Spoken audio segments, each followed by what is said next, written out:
Hi there, my name is Lo. Welcome to my channel where I discuss everything between Hermes and grocery bags.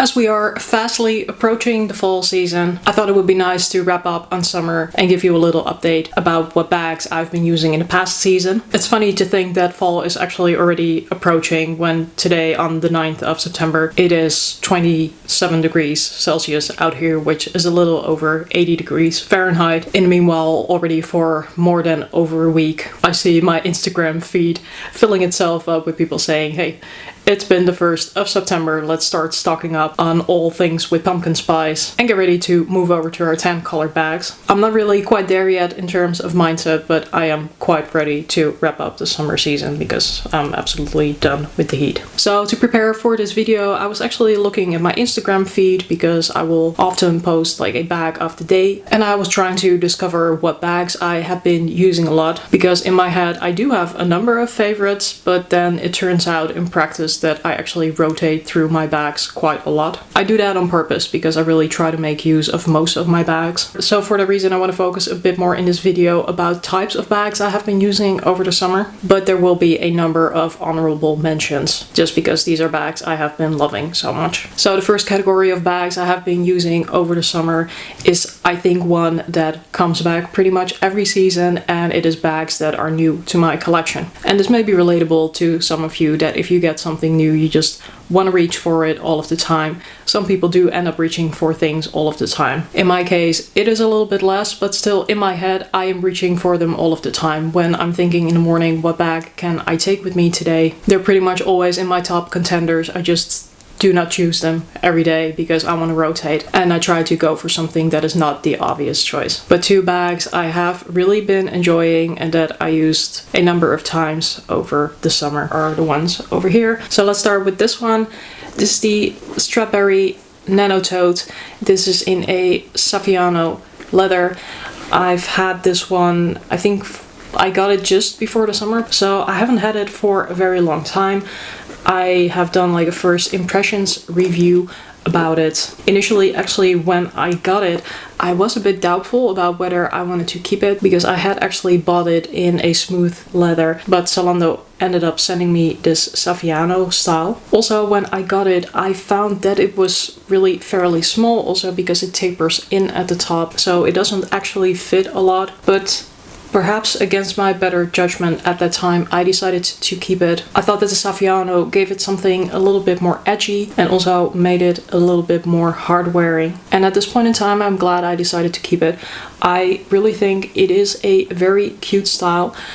Indeed, it doesn't fit a whole lot of stuff, but it's perfectly fine for my phone, my card holder and my keys, and perhaps just a few bits and bobs. And frankly, I will often find that that is all I need if I'm just running out for errands, going on a walk, for example. So this is not a bag that I will take out for the day. I will usually also not take this to work. I don't think I've taken it to work. I will just use it on the weekends or if I have a work from home day. But I just really like it. I think it is really cute. The material is quite scratch resistant. It can definitely take a splash of water, so I also don't have to worry all too much when I'm taking it out. I think in a very similar vein, I've absolutely been loving this Marc Jacobs tote bag.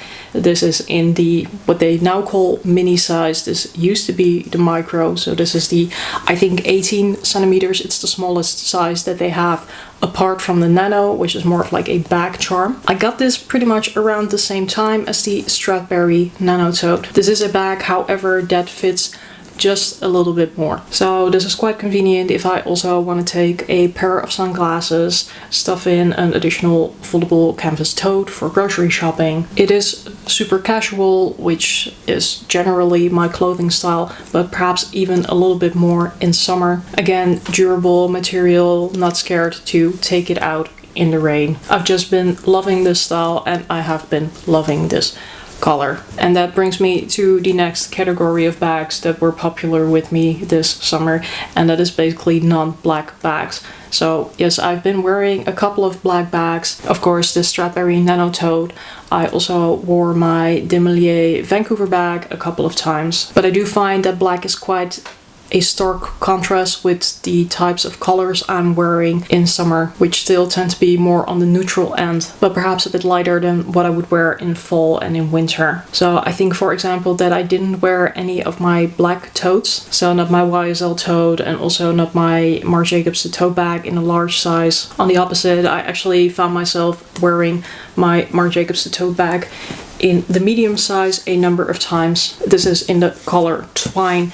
It is a beige that edges just the tiniest bit towards pink. I just find it very nice to wear with white and beige outfits, or to lighten up outfits just in general. And usually I don't really have like seasonal bags. I prefer to wear my bags all year round, but this year I did notice just a more general tendency of buying colored bags, wearing colored bags. We'll have to see if it is a seasonal thing or if it's just a fad for me, or that I will continue to love colored bags. We'll keep track of that as the season progresses. So I've already pointed it out a couple of times, and I think it was also again the case for this Marc Jacobs tote bag in a medium size. They are bags that can handle a splash of water, and unfortunately that was an absolute necessity this summer because frankly we have had quite a lot of rain in the Netherlands. And that also brings me to the last category and the reason why my Longchamp Le Pliage bag is here. I think there was like 1 or 2 weeks on Instagram where I think I was just posting another tote bag. I was really kind of bummed out with the weather because this is also the type of weather that we will have in winter, and I did a video about this last winter, how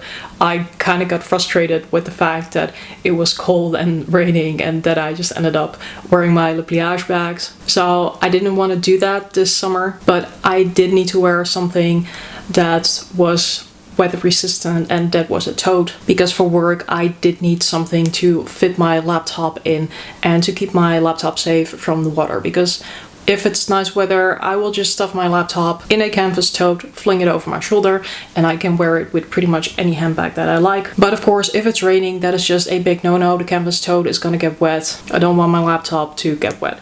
So I will just stuff it in a bag that is a bit more protective. In any case, I think I did a cycle of pretty much all of my Longchamp bags, all of my My Oh My tote bags that I have. So My Oh My, that is a Dutch brand of which I also have a number of bags because I really do like them. It was really not the best because I prefer to choose just from all of my bags every day if I can, but hey, it is what it is. You cannot really do a lot about the weather, and I just try to have a little bit of fun with it and mix it up. Although I've done a lot of bag rotation, there was an exception, and that is that I had a work trip in the last 2 weeks of August for which I couldn't take a lot of bags. So the bags that I did take, they were absolute record breakers because I pretty much wore them every day. What I used most is this sort of multi-pochette type of bag. This is from Lancaster. I've talked about this bag a number of times. It is one that only comes out if I'm traveling.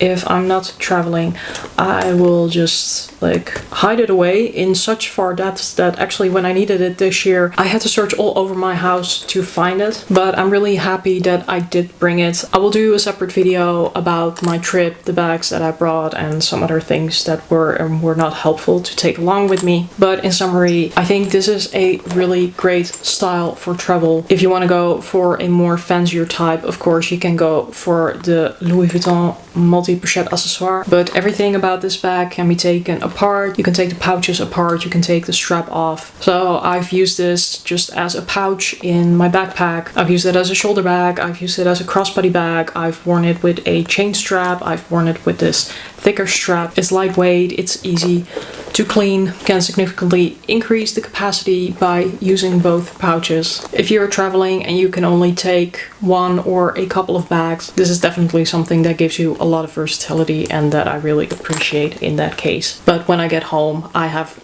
all the choice in the world, which is why this bag will immediately go back into the closet again, because actually I don't really like this pouch type of style all that much aesthetically as a handbag, but practically I couldn't be mad at it wearing this for pretty much 2 weeks straight. So more about this bag and some other bags that I brought on my trip in a next video. I think that wraps it up for now. I hope I'm not like too late, but I think it makes more sense to evaluate on what I've been wearing in the summer when the summer is over. I think it also says a little bit more about what kind of summer it was for me personally, rather than saying like these are the supreme summer bags for summer of 2023. But I do think it's nice and fun to just look back a little bit and reflect on where my collection is going, so that I can also take that into account when making future purchases. But speaking of that, I have again bought quite a number of bags in the past couple of months, so again I'm gonna try and go a bit more low buy for the foreseeable future, at least until the end of season sale approaches. We'll see how that goes, but in that sense, having been in the United States for 2 weeks actually kind of broke my cycle of online shopping, because I couldn't really buy anything because I couldn't really have it delivered to my house in a carefree way. So yeah, that's where I'm at right now, and also I don't really want to think about fall all that much, like which bags I'm going to curate for this season. We'll just see what I'm wearing, what feels good, what the temperature and the climate is like, and perhaps I'll do another reflection like this when fall is over. So now that we cannot really influence each other anymore to buy summer bags because that season is behind us, please let me know down below what your favorite bags were this summer. I'd be very curious to hear. Thanks for watching. Remember, for now, there's a styling situation and a taste for everything, so don't judge. Wear whatever bag you like. Until next time, or as we'd say in Dutch, doei!